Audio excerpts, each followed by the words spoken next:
Le 18 novembre 1978, 923 personnes, hommes, femmes, enfants, vieillards, sont assassinés ou se suicident pour obéir à la dernière volonté de Jim Jones, le gourou d'une secte américaine, le Temple du Peuple.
Tous unis contre la menace extérieure.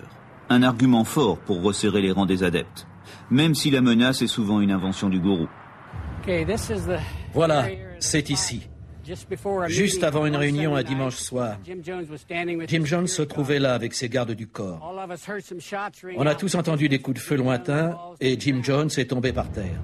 15 minutes plus tard, il est entré dans l'église avec un t-shirt taché de sang à la main et nous a dit « On vient de me tirer dessus, mais j'ai guéri ma blessure et maintenant je vais parfaitement bien. » Et tout le monde s'est mis à applaudir et crier « Père » sans réaliser qu'il venait à nouveau de nous duper en nous montrant un faux miracle.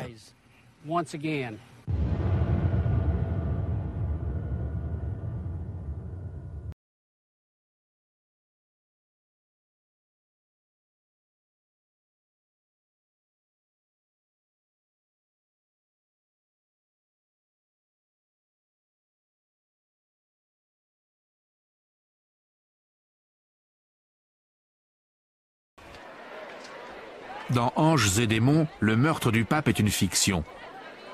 Mais la tentative d'assassinat du pape Jean-Paul II est relayée par la télévision à travers le monde entier, horrifié.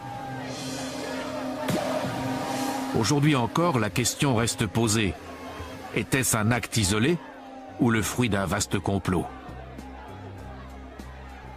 La tentative d'assassinat de Jean-Paul II le 19 mai 1981 sur la place Saint-Pierre est la seule de l'histoire récente.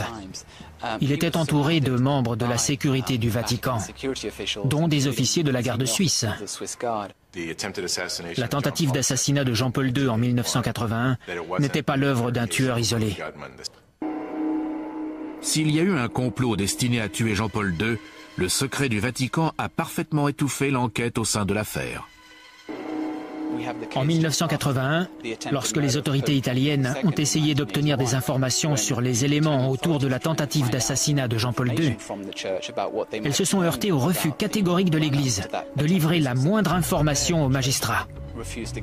À tel point que le procureur italien a accusé le Vatican de mettre une pierre tombale sur son enquête.